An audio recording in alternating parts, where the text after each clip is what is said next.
अभिवादन स्वीकार कीजिए ब्रजेश मिश्रा का और आप देखना शुरू कर चुके हैं द डिबेट। बहन भाइयों, लखनऊ में हुए एक कत्ल ने पूरे देश भर को हिला दिया।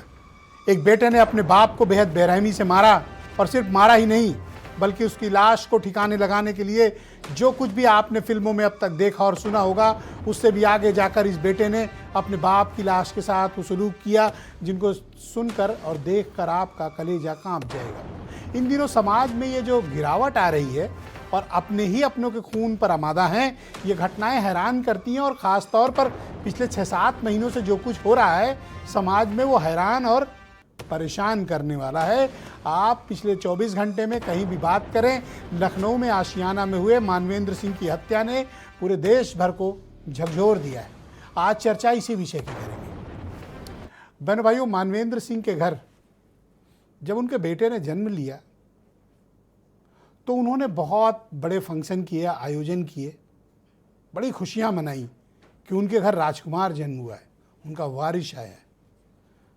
पर शायद मानवेंद्र सिंह को ये पता नहीं था कि उनके घर ही उनका वध करने के लिए, उनकी हत्या करने के लिए ही एक राक्षस ने जन्म लिया है। ये खबर सुनकर कोई भी व्यक्ति का कलेजा कांप उठेगा कि एक बेटे ने अपने बाप की गोली मारकर हत्या कर दी, सिर्फ इस बात के लिए कि वो पिता अपने बच्चे को पढ़ाई के लिए, नौकरी के लिए और लगन और मेहनत के साथ पढ़ने के लिए बार बार दबाव बनाता था। सभी पेरेंट्स ऐसा करते हैं। मानवेंद्र सिंह भी अपने बच्चे के साथ इसी तरह पेश आ रहे थे। हालांकि उनका व्यापार था, बिजनेस था, लेकिन उसके बावजूद वो चाहते थे कि उनका बच्चा पढ़ लिख कर अच्छी सरकारी नौकरी में आए, एक बेहतर इंसान बने। तो अपने बच्चे पर वो दबाव डाल रहे थे कि पढ़ो। वो पढ़ना नहीं चाहता था।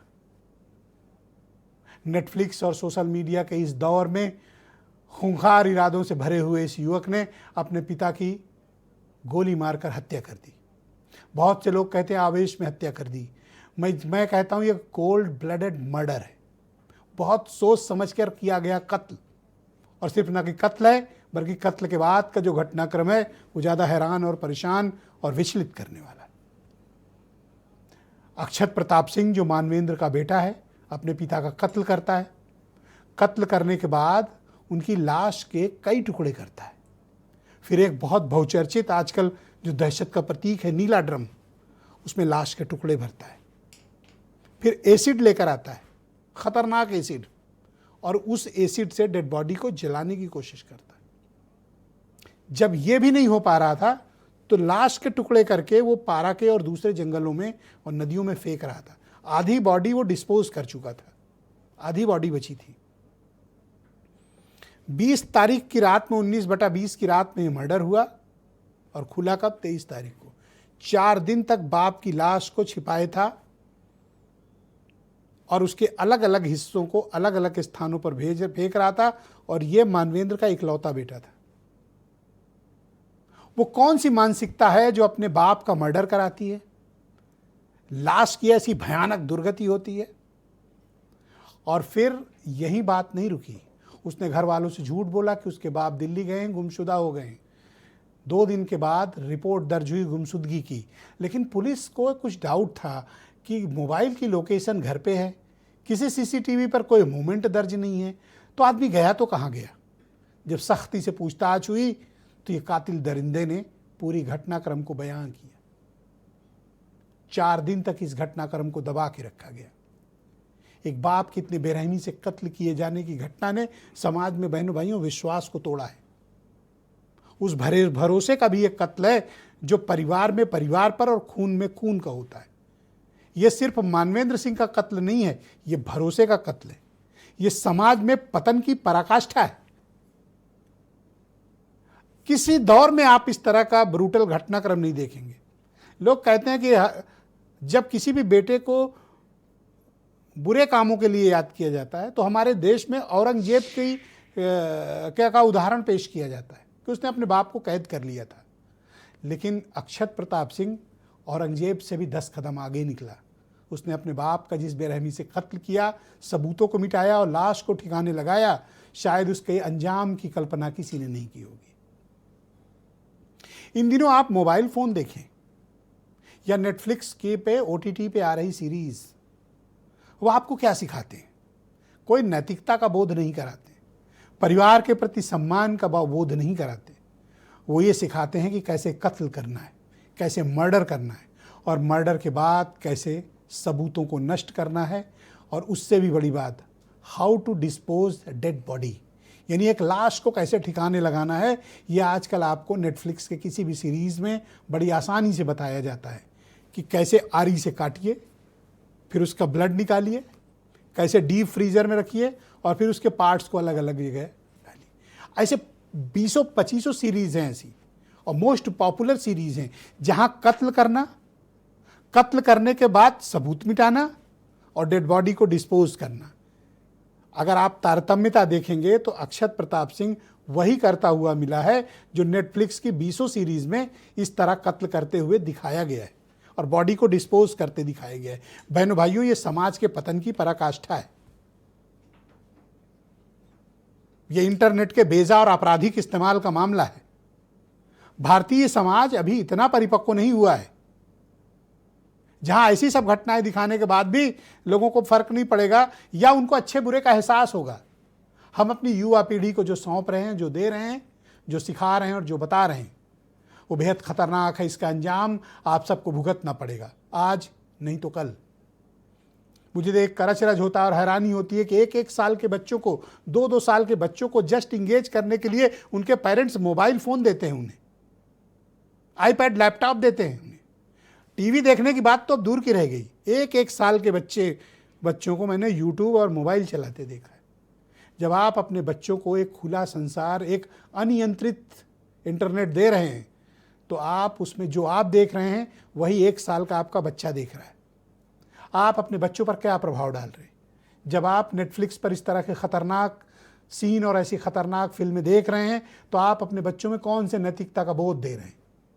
जिस दिशा में समाज जा रहा है, इसके अंजाम सिर्फ मानवेंद्र प्रताप सिंह नहीं, या सिर्फ मुस्कान का पति नहीं, पूरे समाज को इस दुख को और इस विपत्ति का सामना करना पड़ेगा। आप में से बहुत से लोगों को याद होगा कि मेरठ की मुस्कान ने अपने ही पति को किस तरह से मर्डर किया और नीले ड्रम में सीमेंट में दफना दिया। वही काम अक्षत कर रहा था। और आज आपको एक और हैरान कर देने वाली बात बताता हूँ। मुजफ्फरनगर में 2 बेटियों ने अपने पिता का कत्ल करा दिया। सगी बेटियों ने अपने पिता का कत्ल करा दिया मुजफ्फरनगर।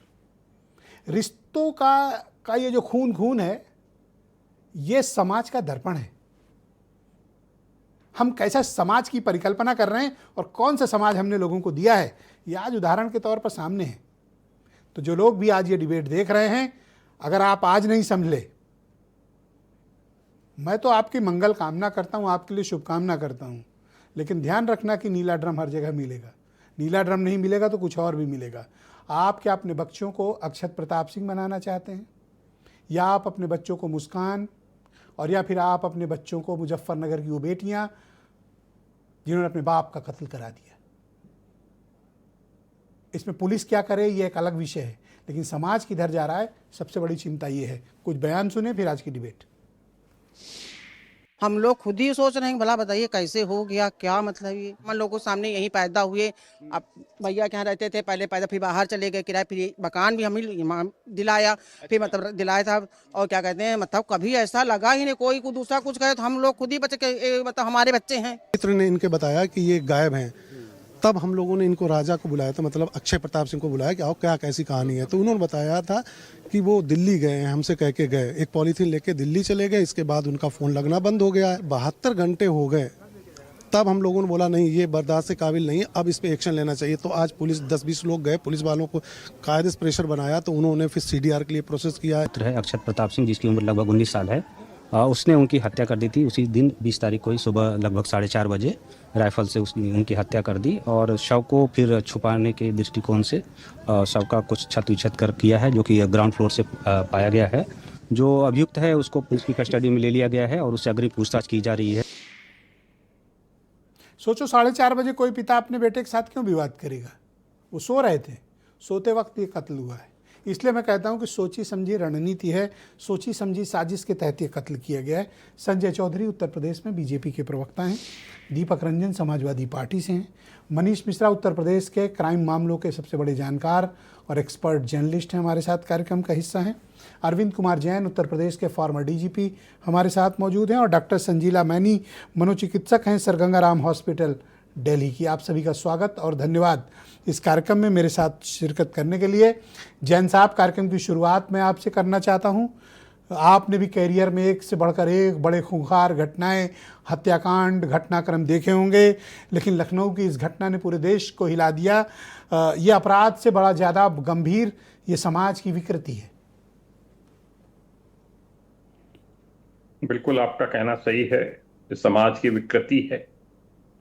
मैंने एक बात इसमें और नोटिस की कि अक्षत की माँ जो है वो 9 वर्ष पहले गुजर गई थी। माँ की क्या भूमिका होती है, इस पर अवश्य सबको चिंतन करना चाहिए। मेरा यह मानना है कि शायद अगर माँ जीवित होती तो अगर कोई इस प्रकार की कोई भ्रांतियाँ, इस प्रकार के कोई ख्याल बच्चे के मन में आ रहे हैं तो उनका निदान हो सकता था। पिता जो है बिजनेस में मशगूल थे और इन पर कोई बहुत प्रभावी नियंत्रण जैसा एक रहता है माँ का, जैसा हम लोगों ने बचपन में देखा है, वो मिसिंग था। तो यहाँ इम्पोर्टेंस समझ में आती है कि एक महिला की क्या इम्पोर्टेंस घर में होती है और उसका रहना कितना महत्वपूर्ण है, कितनी महत्वपूर्ण भूमिका वो निभाती है। जैसा आपने कहा, मैं इससे पूर्णतः सहमत हूं कि ये बिल्कुल कोल्ड ब्लडेड मर्डर है, सोचा समझा हुआ कत्ल है। जिस प्रकार से बॉडी पार्ट्स को डिस्पोज कर रहा था, जिस प्रकार से उसका बिहेवियर था, ये सब जो है दिखाता है कि पहले से पूरी इसकी प्लानिंग थी। राइफल लेगा, मारेगा। पिता क्यों बहस करेगा 4:30 बजे सुबह जब वो सो रहा है? तो बहुत ही दर्दनाक और बहुत ही खराब। सर, एक स्टेप आगे बढ़ते हैं और ये समझते हैं कि ऐसे खूंखार विचार आते कैसे हैं। और यहाँ तो लोग खून देखकर उल्टियाँ कर देते हैं, बेहोश हो जाते हैं। अगला आदमी मर्डर करता है, बॉडी को काटता है, डिस्पोज करता है। उसका कितना अंतर्मन, कितना क्रिमिनलिटी से भरा हुआ है, क्रूएलिटी से भरा हुआ है। मतलब ये सोच कर लोग कांप जा रहे होंगे। बिल्कुल ठीक है आपका कहना, इसकी कल्पना भी नहीं की जा सकती। अपने सगे बाप की हत्या करना कोई कैसे सोच सकता है, मतलब मन में ख्याल भी कैसे आ सकता है, ये भी बड़ा है, उसकी कल्पना करना भी दूभर है। और पर उस घटनाक्रम को उसने अंजाम दिया है। न सिर्फ अंजाम दिया है, डेड बॉडी जैसा आपने कहा, उसके पार्ट्स का डिस्पोजल भी किया है। वो तो केस खुल गया और सब, कोई भी वजह रही हो, पिता कितना भी बिजनेस में मशगूल रहा हो। और दूसरा एक ये भी है, मेरा मानना है कि हम लोग पेरेंट्स इंडिया में साउथ, मतलब पूरा जो ग्लोबल साउथ है, एक बड़ा पीयर प्रेशर और एक पूरा फैमिली प्रेशर रहता है जी। तो हमें अपने बच्चे की काबिलियत को भी देख के चलना चाहिए कि क्या वो नीट में, क्या वो जेई में उत्तीर्ण करने लायक है। हर किसी से अपेक्षा करना, इनका तो अच्छा खासा कारोबार था, कारोबार के लिए अगर ट्रेन करते, कारोबार में अगर लगाते, बीकॉम कराते कि चलिए आप बिजनेस में आइए, तो मेरे ख्याल से ज्यादा उचित रहता। अब मैं खैर क्या इसमें कमेंट करूं। करेक्ट सर, प्लीज हमारे साथ कनेक्ट रहिएगा सर। मैं इस डिबेट को थोड़ा आगे बढ़ाना चाहता हूं और मैं डॉक्टर सजीला मैनी मनोचिकित्सक हैं, सर गंगा राम हॉस्पिटल दिल्ली की, हमारे साथ इस वक्त मौजूद हैं। डॉक्टर मैनी, आपका बहुत शुक्रिया हमें समय देने के लिए। मैं आपसे जानना चाहता हूं कि ये जो घटनाक्रम है, ये किस प्रकार की मनोदशा को वर्णित करता है?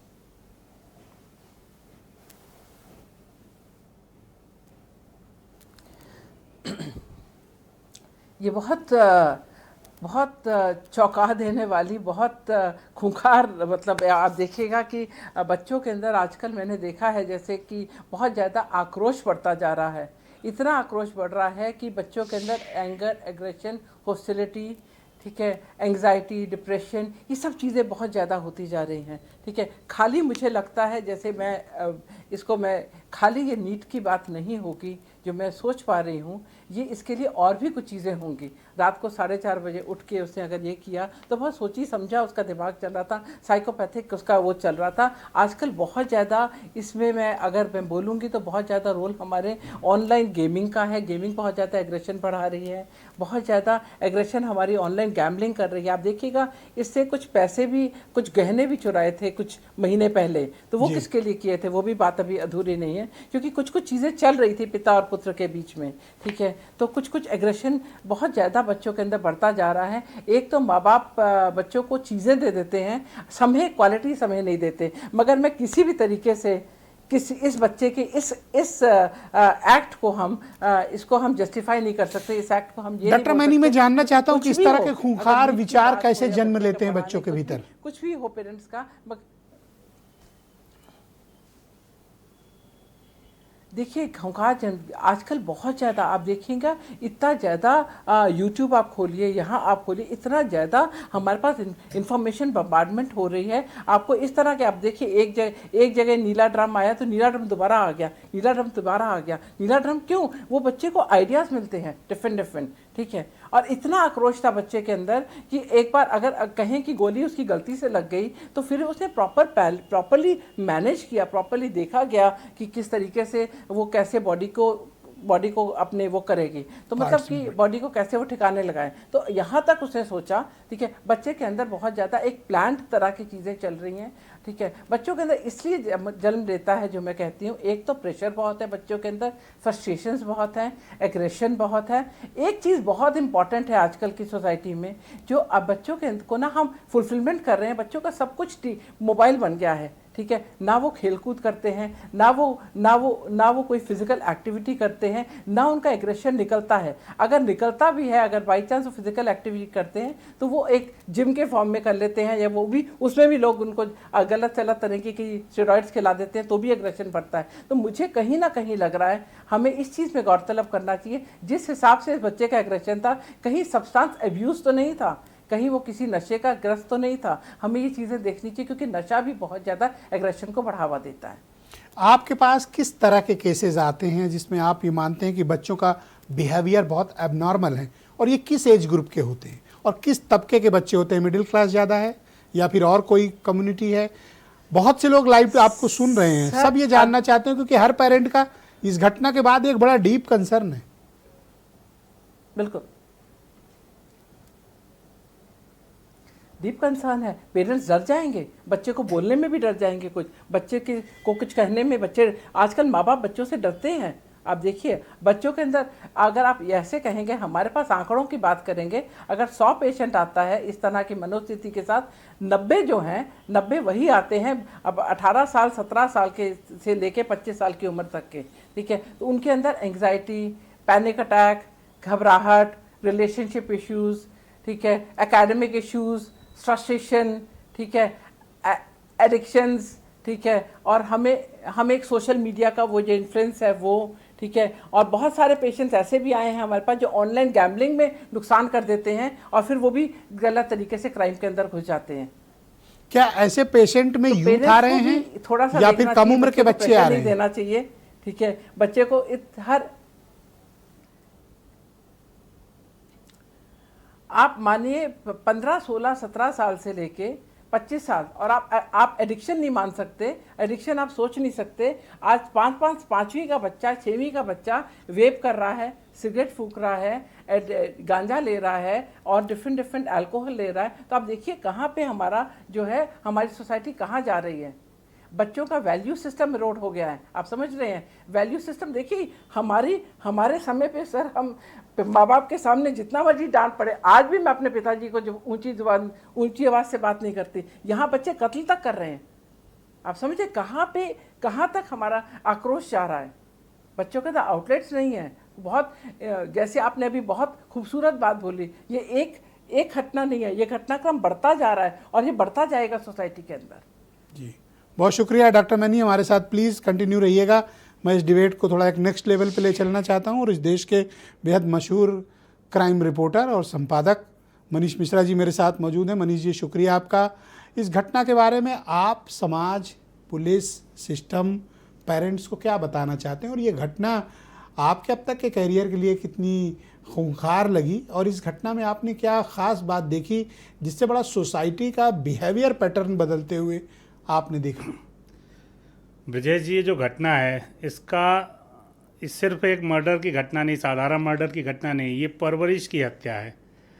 माँ बाप जो परवरिश देते हैं बच्चों को, जिस माहौल में वो बच्चा पलता बढ़ता जवान होता है, उस संस्कार, उस भावनाओं की हत्या है। माँ बाप का घर बच्चों के लिए भावनाओं, संस्कारों और बचपन की यादों का केंद्र होता है।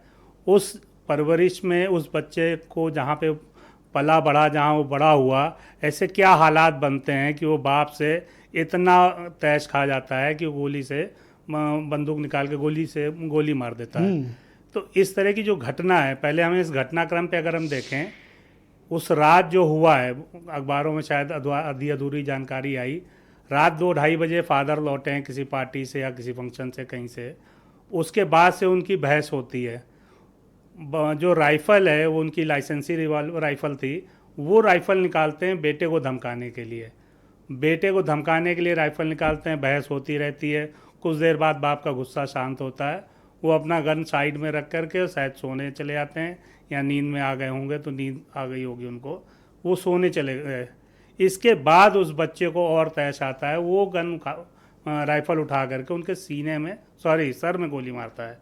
भेजे में गोली मार के उनका सर एकदम चिथड़े उड़ जाते हैं उसके। तो इस तरह की जो क्रूर बर्ताव उसका बच्चे का, तो हमें लगता है उसकी परवरिश में कहीं ना कमी थी। जैसा अभी जैन साहब बता रहे थे कि अगर उसकी माँ होती, 2017 में माँ ने भी सुसाइड किया था। इसका मतलब घर का जो परिवेश था, जो माहौल था, वो कहीं ना कहीं कुछ गड़बड़ था, जिसकी वजह से बच्चों के संस्कार खराब हो रहे थे। उस घर में इसकी छोटी बहन है, उसको उसने धमकाया या उसने प्यार से समझाया कि आप जो है, माँ रही नहीं, बाप रहा नहीं, मैं ही हूँ, अगर मैं भी जेल चला गया तो तुम्हें कौन संभालेगा। कोई नहीं, मैंने पढ़ा कि उसमें 4 दिन तक उसको डरा के रखा, कि डरा के नहीं, वो तो उसकी तो मजबूरी भी रही होगी। इसमें एक और फैक्ट्स है। एक तो ये जिस मकान में रह रहे हैं, वो 3 मंजिल का मकान है।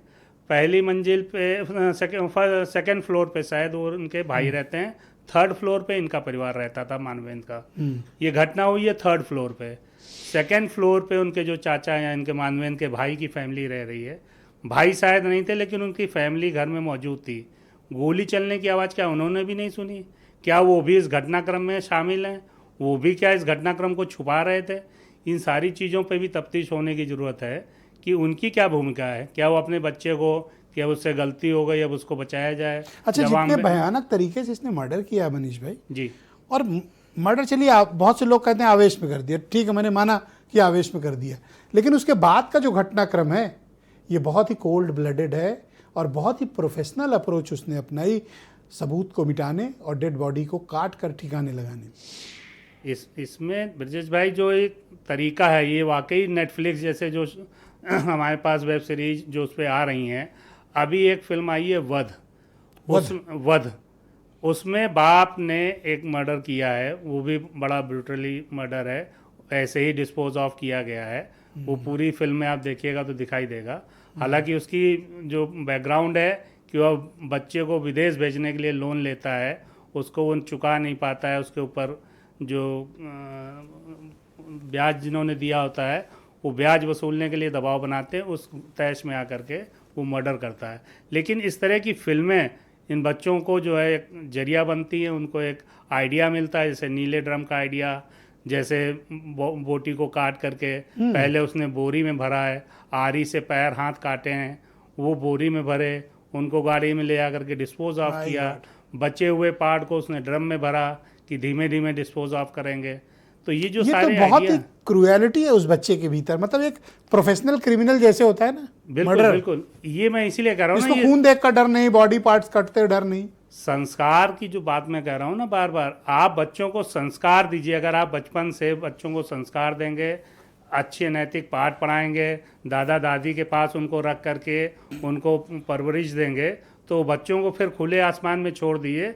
जिन पेड़ों की जड़ें मजबूत होती हैं वो पेड़ हमेशा हरे भरे रहेंगे। जिनकी जड़ें ही नहीं है, जो प्लांट में पौधे उग रहे हैं, उनकी कहाँ कितनी। क्या आप मानते हैं कि ये बच्चा समाज के लिए खतरनाक है। अगर ये बाहर निकला तो फिर ये तो बहुत ही ब्रूटल क्रिमिनल बनेगा। बिल्कुल, जिस तरह का कृत्य उसने किया है, निश्चित रूप से वो खुले समाज में रहने के काबिल ही नहीं है। वो अपनी बहन के लिए खतरा है, वो अपने परिवार के बाकी सदस्यों के लिए खतरा है, समाज के लिए वो खतरा है। तो इसलिए उसको तो जितनी सख्त से सख्त सजा हो वो उसके लिए कम होगी। बहुत शुक्रिया, हमारे साथ बने रहिएगा। मैं संजय चौधरी जी को आमंत्रित करता हूं। Bharatiya Janata party ruling party के प्रवक्ता हैं। संजय जी, इस घटना ने पूरे देश भर को बेचैन किया। आप किसी से भी बात करें, इस घटना का जिक्र करता है। जब इस तरह की घटनाएं होती हैं तो लोग ये कहते हैं कि पुलिस क्या कर रही थी। हालांकि पुलिस का इसमें ज़्यादा रोल नहीं है, लेकिन पुलिस ने फिर भी सराहनीय काम किया कि 24 घंटे के भीतर इस घटना का पर्दाफाश करके लाश भी बरामद कर ली और हत्यारे को भी अरेस्ट कर लिया। लेकिन इस तरह की घटनाएं समाज को बहुत चिंता में छोड़ जाती हैं।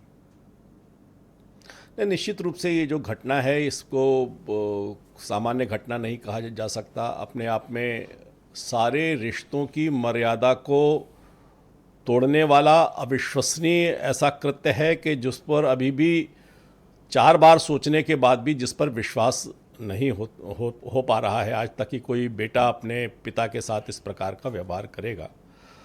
और जिस प्रकार की चर्चा चल रही है, दरअसल मुझे ऐसा लगता है कि अभी सभी लोगों ने इसको बड़े अच्छे ढंग से रेखांकित किया कि जिस प्रकार का रिश्ता है, रिश्ते का जो संबंध है, संबंध के पीछे जो संस्कार हैं, संस्कार के पीछे जो संस्कृति है, वो धीमे धीमे कमज़ोर होती जा रही है। और मुझे लगता है कि एक बड़ा देश के अंदर एक इस ताने बाने को करने के लिए जो जॉइंट फैमिली का कॉन्सेप्ट था, जैसे जैसे जॉइंट फैमिली का कॉन्सेप्ट कमजोर हुआ है और फैमिली न्यूक्लियर होती जा रही है, ये आपने सही बात। और परिवार में भी जो बच्चों के नंबर्स कम होते जा रहे हैं। पहले जब जॉइंट फैमिली थी तो सारे 5, 6, 7 चाचा के, बुआ के और सब, अब तो बात ही नहीं करता परिवार कोई एक साथ बैठता था कि किसी को कुछ मिलता था तो सब बांट के खाते थे। कोई अगर परिवार में लेकर आता था तो सारे बच्चों को होता था कि कोई भी लेकर आया, चाचा लेकर आया, ताऊ लेकर आया, पिता लेकर आया, लेकिन फिर बच्चों में एक साथ बंटता था। वो बांटने की कल्पना भी धीमे धीमे समाप्त होती जा रही है। और जैसे जैसे ये परिवार आत्म केंद्रित होता जा रहा है, केवल माता पिता हैं, और इसमें तो उससे भी बड़ी स्थिति है कि केवल पिता ही है, और पिता अगर रात में इतना लेट आ रहा है तो परिवार को कितना समय दे पा रहा होगा। तो मुझे लगता है कि केवल भैया समय नहीं दे रहा तो मर्डर कर दोगे, बॉडी काट डालोगे। आर्थिक आधार पर अगर संबंध इस प्रकार के टूट रहे हैं तो दरअसल कोई भी कृत्य जो है वो अनकॉन्शियस माइंड में जब तक असुरक्षा, अनकॉन्शियस माइंड में, क्योंकि जो माइंड जो काम करता है वो उसके पीछे की प्रवृत्तियों के आधार पर काम करता है। तो मुझे लगता है कि जिस प्रकार से संयुक्त परिवार टूट रहे हैं, परिवार और न्यूक्लियर होते जा रहे हैं, उसमें आपस के, देखिए जैन साहब ने एक बड़ी अच्छी बात कही। उन्होंने कहा माँ का ना होना उस बैलेंस को खत्म करता है जो उस बच्चे के में और पिता के रिश्तों के बीच होना चाहिए था। लेकिन मुस्कान के तो सबको ही था, मेरठ वाली नहीं, वहां भी देखिए वही कहा ना, उसके साथ तो सबको ही था। जब मर्यादाएं टूट रही हैं तो सभी और टूट रही हैं। मैडम प्लीज, मैडम मैं देता हूं समय, प्लीज वेट। ये जो मर्यादाओं का टूटना है, और मुझे लगता है कि इसमें बेसिक चीज ये जो जिस प्रकार से ज्वाइंट फैमिलीज कम हुई, वो धीरे धीरे तार टूटे, और एकल से और छोटे परिवारों ने इस प्रकार के मानसिक जो असुरक्षा है इसको और ज्यादा। आपकी बात का कुछ जवाब डॉक्टर मैनी देना चाहती। Yes doctor many, please go ahead.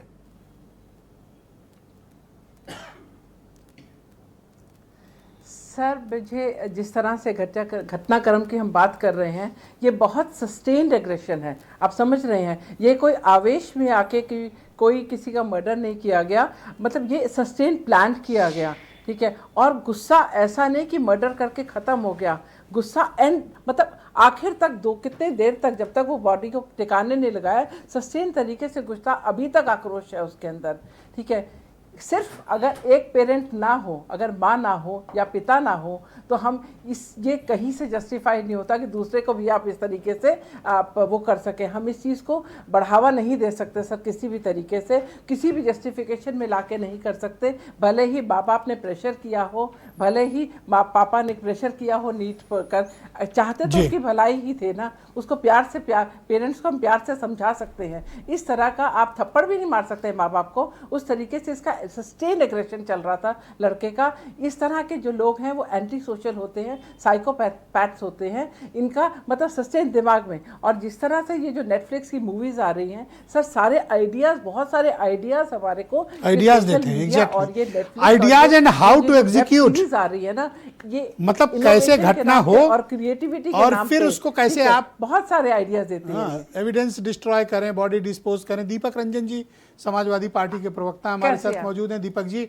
मैं आपसे जानना चाहता हूं कि एक पेरेंट होने के नाते या एक पॉलिटिकल लीडर होने के नाते ये घटना आपको कितना बेचैन करती है और ये समाज के बदलते हुए आचरण और व्यवहार की कितनी बड़ी निशानी है? देखिए विजय जी, आज मानवेंद्र सिंह हमारे बीच में नहीं है, लेकिन आज आपकी डिबेट जो भी नई पीढ़ी या पेरेंट्स देख रहे होंगे तो इन चीज़ों को समझेंगे, ऐसे कुकृत्य करने से समझेंगे। मैं समझता हूँ आपके डिबेट का मैसेज बहुत दूर तक जाएगा। और देखिए अभी आशियाना में जो मर्डर हुआ उसने दिल को अंदर तक से बिल्कुल हिला करके रख दिया, करेक्ट, और पिता पुत्र के संबंधों को शर्मसार करने का काम किया। देखिए इनकी सही है कि कुछ वर्ष पूर्व इनकी पत्नी की डेथ हो गई थी, आज बिना माँ का था वो बेटा, क्या अक्षत जो है, लेकिन उसके बाद उनके पिताजी ने शादी नहीं की। आज से 9 साल 10 साल पहले मैं समझता हूँ कि उनकी उम्र भी बहुत ज़्यादा नहीं रही होगी। लोगों का दबाव था उनके ऊपर, उनके जो अक्षत के मामा या मानवेंद्र सिंह के साले बात बता रहे थे, उन्होंने शादी सिर्फ इसलिए नहीं की कि मेरे 3 बच्चे, ऐसा ना कोई नई महिला आए और नई महिला आने के बाद जो है बच्चों से क्लैश हो, तो इसलिए तो देखिए उसके बाद सुनने में आया कि इनके घर के सामने पार्क में रामलीला का आयोजन होता था जो मानवेंद्र सिंह जी कराते थे, और मेघनाथ का रोल देते थे अपने बेटे को। और मेघनाथ वो था जो रावण का सबसे वफादार बेटा अगर कोई था तो मेघनाथ था, और पूरे मोहल्ले वाले उसको कहते थे कि ये अपने पिता का सबसे वफादार बेटा है। एक बेटा बीच वाला जो उसका सरकारी जॉब में है, तो हो सकता है उनके पिता का ये मनसा रही कि भाई छोटा बेटा जो है, बीच का बेटा गवर्नमेंट जॉब में, बड़े बेटे को भी कहीं ना कहीं हम नीट वगैरह की तैयारी करा करके उसको डॉक्टर बना। अच्छा, आजकल खून ही खून का मर्डर कर रहा है। मैं 20 घटनाएं लेकर आया हूं, मतलब मैं अगर पढ़ने लगूंगा तो बिल्कुल सही कह रहे जैन हैं साहब भी सन्नाटे में चले जाएंगे। देखिए, मैं वो सारे कागजात लेकर आया हूं, कितने मर्डर, और ये सिर्फ मैं जनवरी से अभी तक का मनीष भाई दे रहा हूं, जिसमें 25 ऐसी बड़ी वारदातें उत्तर प्रदेश की जहां खून नहीं खून के कत्ल किए हैं। और आज एक रिसेंटली बता रहे हैं मुजफ्फरनगर में 2 बेटियों ने अपने पिता की हत्या करा दी, कल की है, तो रात की घटना है। देखिए आपने मुझे एक पॉलिटिकल स्पोक्स पर्सन के रूप में इंट्रोड्यूस किया, लेकिन आज मैं उस हैसियत से यहाँ पर नहीं बैठा। आप एक समाज के व्यक्ति हैं, आपको बोलना चाहिए। मैं बोल रहा हूँ कि इसको राजनीतिक चश्मे से भी नहीं देखना चाहिए। मैं इतना जरूर कहना चाहता हूँ आपके डिबेट के उससे कि जो भी सरकारें हों, उन सरकारों में एक स्कूल जो हो, स्कूल में एक काउंसलर, एक काउंसलिंग की क्लास, पर्सनैलिटी डेवलपमेंट, जैसे मैनी मैम है, एक मनोचिकित्सक जो है, शुरू से ही ऐसा कंपलसरी कर दें स्कूलों में कि इसको भाई हो सकता है कि घर का माहौल अच्छा ना हो, लेकिन स्कूल का माहौल तो अच्छा उसको मिले।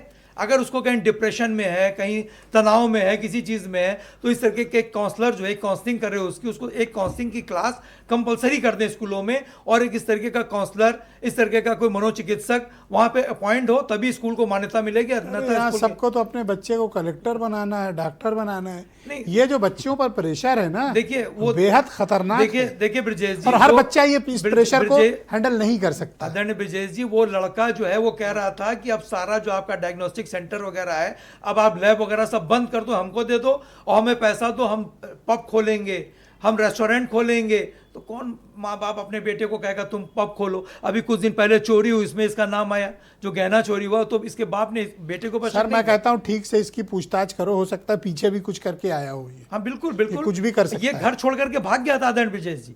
इसके फादर रो करके जा करके उसको मना करके ले करके आए कि चलो बेटा, किस माँ बाप इसमें है बड़ी ब्रुटैलिटी तो बहुत है। इसके पास्ट की भी जांच होनी चाहिए। और एक जैन साहब मेरे साथ मौजूद है। जैन साहब, मैं आपसे जानना चाहता हूं कि इस तरह के मामलों में दोबारा से ना हो, इसके लिए समाज में हमें किस तरह के परिवर्तन की, और खास तौर पर पेरेंट्स को आप क्या सलाह देना चाहते हैं?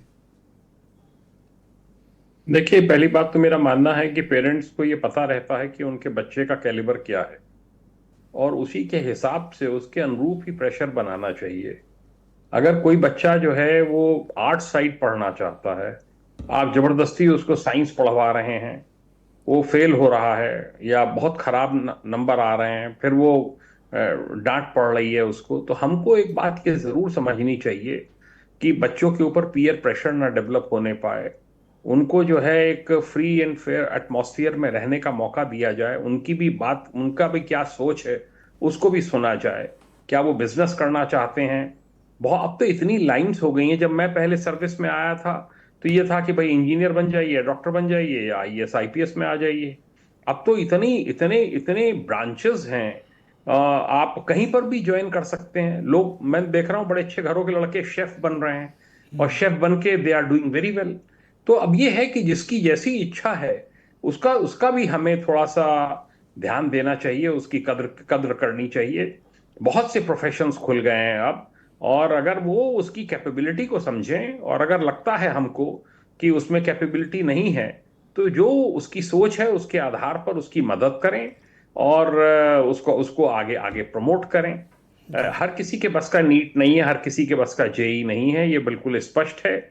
और जिस तरह का मैं इस बच्चे का पढ़ रहा था, मैंने थोड़ा देखा कि इसमें क्रिमिनलिटी रही है, गहने चोरी करने में रहा है। फादर इसको 17,000 रुपये महीना पैथोलॉजी लैब में पे करते थे। पे क्यों करते थे, मुझे पता नहीं इसकी क्या बैकग्राउंड है। क्या उसको इंडिपेंडेंट बनाना चाहते थे, उसको अपने पैरों पे खड़ा करना चाहते थे, क्या उसके पीछे सोच थी। पेरेंट्स को इस बात का जरूर ध्यान देना चाहिए कि ये, अब देखिए जगह जगह कंट्रीज में, स्पेन में, ऑस्ट्रेलिया, न्यूजीलैंड में सोशल मीडिया बैन हो रहा है, कर दिया गया है। इस पे हमको विचार करना चाहिए। जर्मनी में इसके ऊपर विचार हो रहा है, हमारे कंट्री में भी इसको सोचना चाहिए। मैं देख रहा हूं जगह जगह इतनी जबरदस्त एक ऑब्सेशन बच्चों में हो रहा है, मोबाइल को लेकर, लैपटॉप को लेकर, कि उसका उसका कोई हिसाब नहीं है। इतनी घर में नाराजगी है, खाना नहीं खाते उसके बगैर जब तक कि वो चलता नहीं है। तो ये सब जो है ये अच्छे सिम्टम्स नहीं है भविष्य के लिए। बच्चों को आउटडोर आउटडोर निकालना चाहिए। आप उनके लिए समय निकालें, उनको लेके जाएं। फुटबॉल में इंटरेस्ट हो, क्रिकेट में हो, किसी में हो, घंटा 1.5 घंटा खेलें। जैसा कि मैडम ने कहा, थोड़ा एग्रेशन उनसे निकले, उनकी कंपनी बने। घर में बैठे रहते हैं हर समय। सिंगल चाइल्ड सिंड्रोम जो है, ये भी एक बहुत बहुत बड़ी एक समस्या बहुत घरों में हो रही है। तो सेकंड चाइल्ड को एक्सेप्ट करने को तैयार नहीं है आज की तारीख में बच्चा। और पेरेंट्स का भी मैं सुनता हूँ, कहते हैं साहब कैसे पालेंगे दूसरा बच्चा। हम लोग भी थे, 4 भाई बहन थे, कैसे पल गए कुछ पता ही नहीं है। अपना सब हंसी खुशी रहते थे। भाई क्या हो गया, मैं तो खुद इस बात से लेके हम लोग भी इस पे चर्चा करते हैं, औरों के घरों में चर्चा करते हैं, अपने घरों में देखते हैं कि बच्चों की क्या स्थिति है। ये एक चिंता का विषय है, और इसको ये सोशल मीडिया वगैरह पे जब तक सख्ती से थैंक यू बैन जैन साहब। नहीं लगेगा, ये जो, हाँ। बहुत शुक्रिया। मैं डॉक्टर संजीला मैनी जी को आमंत्रित करता हूं इस कार्यक्रम में। मैडम, बहुत से पेरेंट्स भी देख रहे हैं, हमारे दर्शक भी देख रहे हैं, आम लोग भी इस कार्यक्रम को सुन रहे हैं। आप लोगों को क्या सलाह देना चाहती हैं ताकि हम आने वाले वक्त में कम से कम इस तरह की घटनाओं पर कुछ प्रिवेंटिव एक्शन ले सकें, या समय रहते हम अपने भीतर वो तब्दीलियां या बदलाव लाएं ताकि इस तरह की घटनाएं दोबारा ना हो, और कुछ लोग जो गलत रास्ते पर हैं उनको सही रास्ते पर लाया जा सके?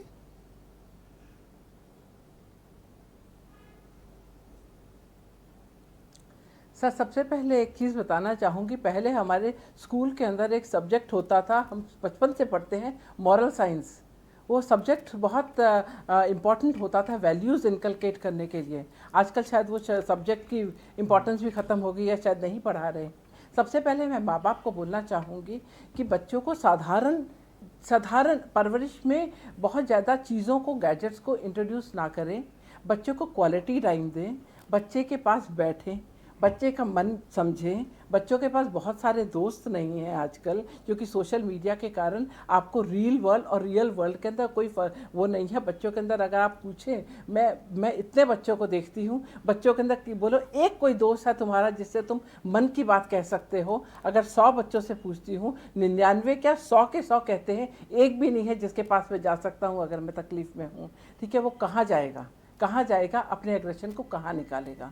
ठीक है, तो पेरेंट्स को क्वालिटी टाइम, पेरेंट्स क्या कर रहे हैं, पैसा है, और अगर बच्चे को पैसा दे रहे हैं आप देखिए बच्चा कहाँ खर्च रहा है, वो इम्पॉर्टेंट है, ताकि बच्चा किसी एडिक्शंस के अंदर और गलत चीज़ों के अंदर ना पड़े। फिर बच्चा अपनी खुशियाँ ढूंढना शुरू कर देता है, माँ बाप से नहीं मिलती, घर से वैल्यू सिस्टम इरोड हो रहा है, तो वो इधर उधर अपनी चीज़ें ढूंढना शुरू कर देता है। ठीक है, अपने दोस्तों के अंदर नाइट पार्टीज, नाइट क्लब्स, रेव पार्टीज, इसी से उसको लगता है कि ज़िंदगी सब कुछ यही है, सब मस्ती यही है, सब मज़े जी हैं।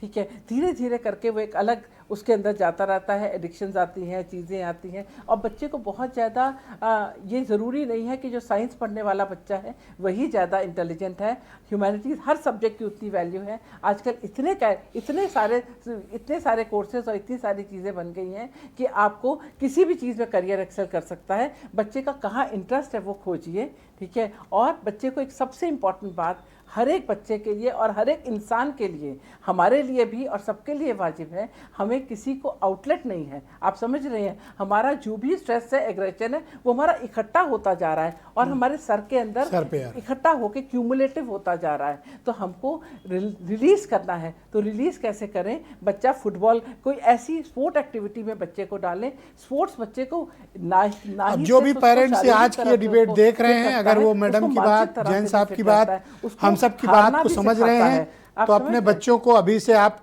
करेक्टिव मेजर्स लेना सिखाइए और उनके साथ उस तरह से इन्वॉल्व होइए, वरना तो फिर भाई ये सामने जो हो रहा है वो देख ही रहे हैं सब सामने। मैं मनीष जी को आमंत्रित करता हूँ इस डिबेट में। मनीष जी, आप मुझे बताइए कि ये घटनाएं किस तरह का सबक समाज को दे रही हैं? देखिए, जैसे जैन साहब ने कहा कि हम बच्चों पे अपनी राय, अपनी सोच थोपे नहीं, उनको डिसीजन लेने दें, वो आगे क्या करना चाहते हैं। लेकिन ऐसा भी नहीं कि मैं ताश कत्ते खेलना चाहता हूँ या मैं जुआ खेलना चाहता हूँ, मैं पब चलाना चाहता हूँ, तो इस तरह की स्वच्छंदता भी नहीं दी जा सकती। लेकिन जब तक उनको संस्कार नहीं मिलेंगे, बच्चों को सबसे बेसिक है, आप बचपन से संस्कार जब तक नहीं मिलेंगे, वो बड़े होकर के आप उनसे संस्कारी बच्चे होने की अपेक्षा नहीं कर सकते हैं। बच्चे, माँ बाप चाहते हैं बुढ़ापे में उनका सहारा या वो बुढ़ापे में हमारा किस्सा सुने, लेकिन बच्चे चाह रहे हैं माँ बाप की जायदाद में हिस्सा। उनको और किसी से मतलब नहीं है। ओके, अच्छा जी, उनको सिर्फ अपने माँ बाप की, जैसे मानवेंद्र सिंह ने, वो ये ऑब्जर्व करते हैं कि मिलेगा क्या। जी, मानवेंद्र सिंह ने जो भी बनाया था अपनी हैसियत से बनाया था। पैथोलॉजी चला रहे थे, शराब का, उनका देसी शराब का ठेके का भी काम था, वो उन्होंने अपनी दम पे बिजनेस खड़ा किया था। अक्षत चाह रहे थे, जिसको वो घर में राजा बुलाते थे, वो बेटा राजकुमार जो पैदा हुआ था, उसका घर का नाम भी राजा ही था। राक्षस पैदा हुआ था, तो पता नहीं था बेचारे को। जी, अब वो, मुझे तो बड़ी सहानुभूति है उस आदमी से। उन्होंने जो हासिल किया वो अपने दम पे किया। बच्चों को थाली में परोस से चाहिए। ये जो बच्चों की सोच हो गई है, ये को बदलना बहुत ज़रूरी है। एक इसमें फैक्ट, मतलब एक बात और मैं जिक्र करना चाहूँगा, घर में जो असलहे रखने का शौक़ है हम सबको, ये जान भी असलहे की वजह से गई। हालांकि कोई दूसरी वजह भी हो सकती थी, लाठी डंडे से पीट के भी वो हत्या कर सकता था। भैया वो आरी लाया था, हो सकता है रात में आरी से काट डालता। लेकिन असलहा, वो मर्डर करेगा ये वो सोच के बैठा हुआ था। असलहा घर में होना एक जो है सरदर्द है आप सबके लिए, या जिनके घरों में भी असलहे हैं, जिनके घरों में गुस्सैल बच्चे या माँ बाप कोई भी है। असलहे, लाइसेंसी असलहे कभी अपनी जान बचाने के काम नहीं आते हैं। ये दिमाग में हमको बैठाना चाहिए। लाइसेंसी असलहों के पीछे जो हमारी सोच है कि हमको घर में 4 असलहे चाहिए, 2 असलहे चाहिए, घर में हम वैसे गांव की मानसिकता है, शहरों में पता नहीं ये रखते हैं जी। नॉर्मली शहर में लोग रखते नहीं हैं। अरे हर घर में, आप लखनऊ में देख लिए कितने असलहे हैं। पुलिस महकमे से ज्यादा, आपके घर है असला? पुलिस महकमे से ज्यादा असलहे घरों में होंगे। एक है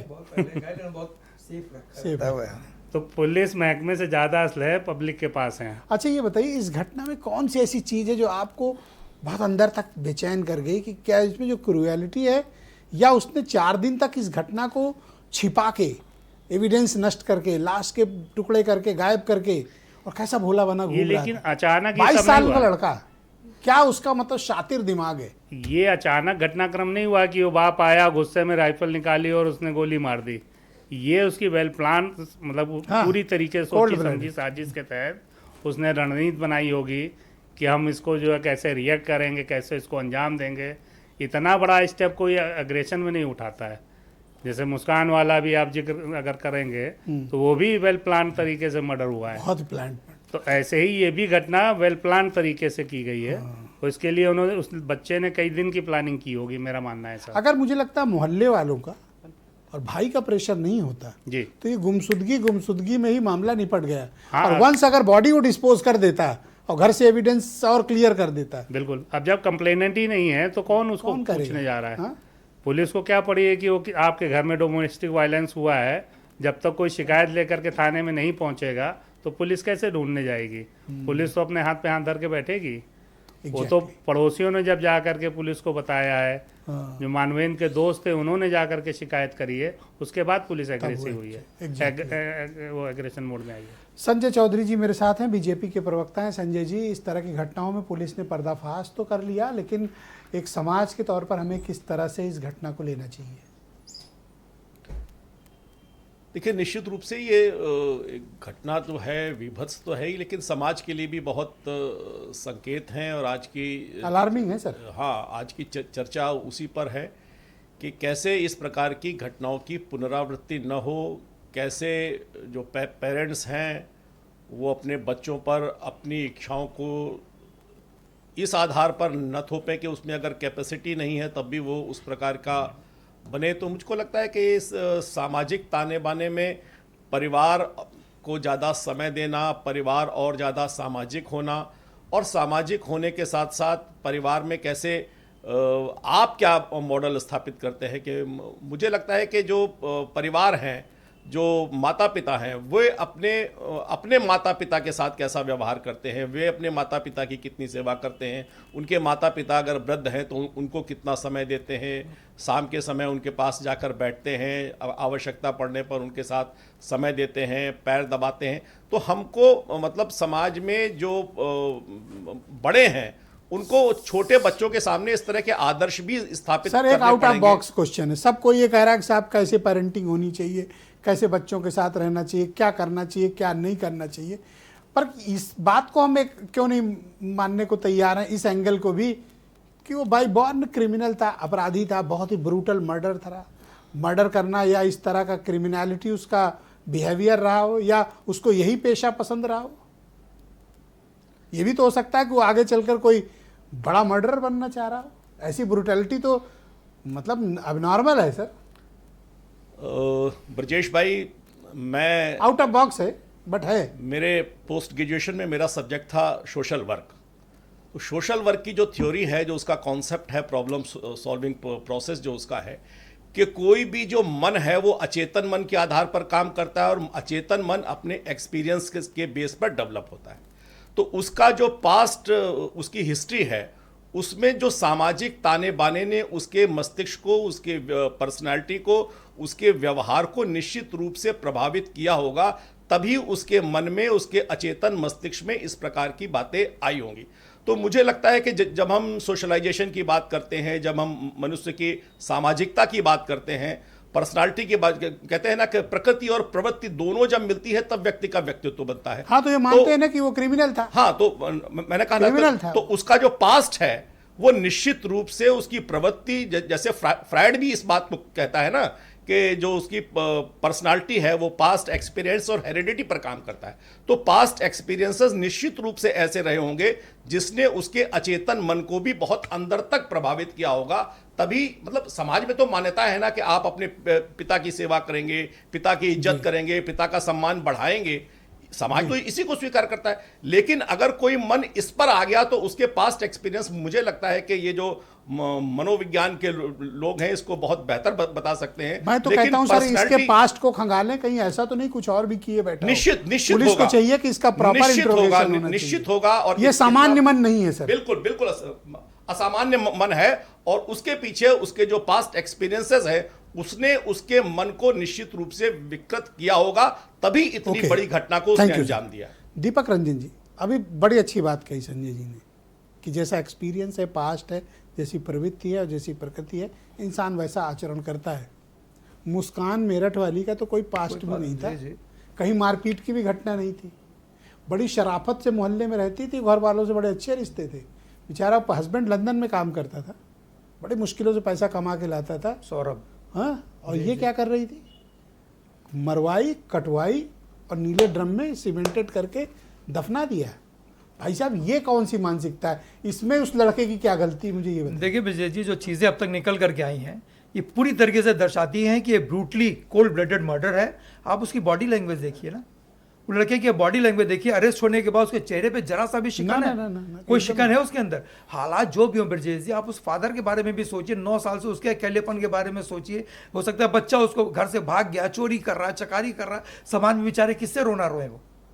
आप उनके तब भी देख, हालात जो भी हो, हम क्या अपने पिता की हत्या कर देंगे? विजय जी, हम लोग जिस समाज से आते हैं, काय समाज से, हमारे वहाँ भी रानी तो अतीत में दूर दूर तक आपको कोई नहीं मिलेगा।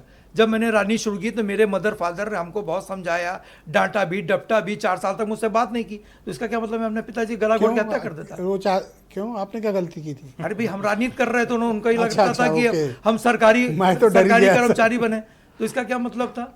हालात अपने आप धीरे धीरे समझे, धीरे धीरे हालात कोई भी हो, इतना ब्रूटल कोई नहीं कर सकता। ये पैदाइशी जो है, अच्छा वही बीच वाले बेटे को देखिए, आखिर गवर्नमेंट जॉब में है ना, सरकारी उसमें सचिवालय में जॉब कर रहा है।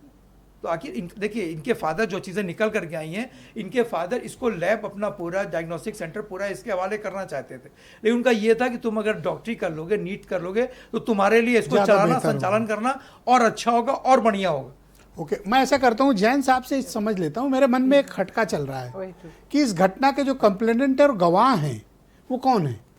कंप्लेनेंट तो चलो पुलिस ने अपनी तरफ से लिख लिया या घर के किसी फैमिली मेंबर, गवाही में पक्का कोई एविडेंस उस लड़के के खिलाफ है नहीं, सिर्फ सर्कमस्टेंशियल एविडेंस है और स्टेटमेंट है।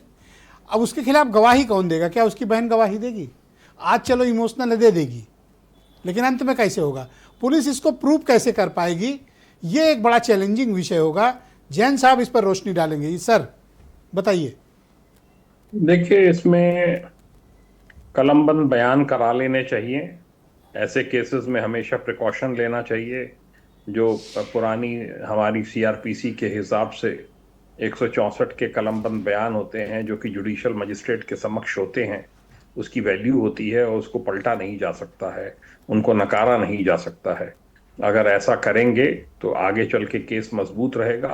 अन्यथा जैसा आप कह रहे हैं कि आगे चलकर गवाहियों में दिक्कत आ सकती है, ना पड़ोसी गवाही देते हैं ऐसे में और ना रिश्तेदार सर देते हैं। सिर्फ एक ही गवाह है इसका, वो है उसकी बहन।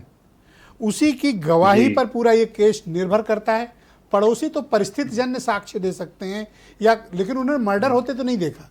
वो उसकी गवाह तो सिर्फ बेटी है, ठीक।